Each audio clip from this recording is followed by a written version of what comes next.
Şimdi neredeyiz? Yani bu soru hep soruluyor. Neredeyiz? Ama sorulması gereken bir soru. Tabii ki neredeyiz yani? İnsanlar merak ediyor ama tabii merakınızı birazdan gidereceğiz. Neredeyiz? Urla'dayız. Urla'da ama çok önemli, çok özel bir mekandayız.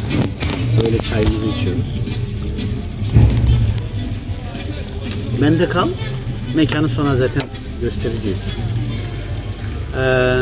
Burası sanatçı Ercan Kesal'ın kendi emeğiyle oluşturduğu bir yer. Ercan abi biliyorsunuz. Benim için de çok değerli, kıymetli. Biz daha tabii yüz yüze gelmedik kendisiyle, bir konuşmamız, bir muhabbetimiz yok ama Urla'da mı Ercan abi yaptı. Buraya tabii kendi birikimini falan koydu, emeğini koydu. Çok güzel yerler yaptı. Amfiteyatrosundan tutun normal işte tiyatro salonunda burayı bir sanat merkezine dönüştürdü. Urla da zaten turizm açısından güzel bir yer. Gerçekten keyifli bir yer. Birazdan sizi bir gezmeye çıkaracağım. Çayımı içtikten sonra size buraya dair bir takım detaylar göstereceğim. En azından ben geldim, gördüm. Siz de bundan mahrum kalmayın diye size böyle geze geze anlatacağım. Geze geze de yüreğime dert oldu canım de neyse. Hadi.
Evet, burası Urla'damın içerisinde bir amfiteyatro. Birçok etkinlik burada yapılıyor. Oldukça güzel. Hemen işte kadrajı arkasında bir sahnesi var. Şurada belki dikkatinizi çekmiştir. Çok değerli bir şey var. Çok kıymetli bir durum var. Aslında belki sanatçı ruhlu olmanın da verdiği hani bir derinlik, bir farkındalık belki de. Tam görüyorsunuz işte oturma yerlerinin, basamakların hemen ortasında bir ağaç görüyorsunuz ve bu ağacın kesilmemiş olması, buna kıyamamaları zaten bu insanların ruhunu gösteriyor. Yani ağaçta neticede bir canlı, sanata kıymet ve değer veren insanların farkındalığı ya da farkı bu olmalı.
zaman zaman burada gösteriler oluyor.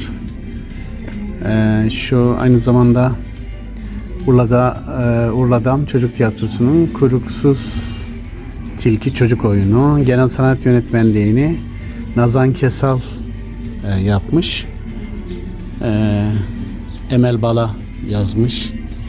Yöneten Burak Talı. Tabi Nazan Kesal sevgili Ercan Kesal'ın eşi, değerli eşi. Bunun genel sanat yönetmenliğini kendisi yapıyor. Burada Kültür Turizm Bakanlığı'nın desteğiyle bir çocuk oyunu sergileniyor. Ve çeşitli gösteriler yapılıyor buralarda.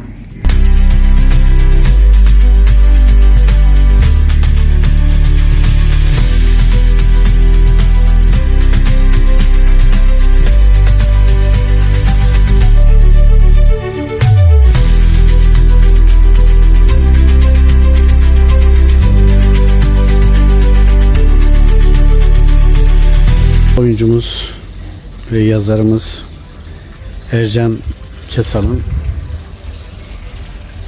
büyük emekleriyle oluşturmuş olduğu Urla'dan burada bir sanat merkezine dönüşmüş durumda.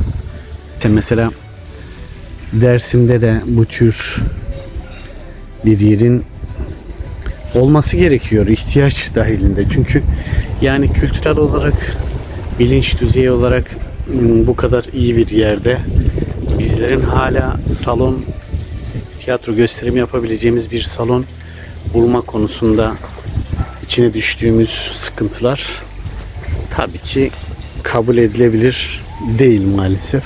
Aslında imkanları olan insanlarımız var.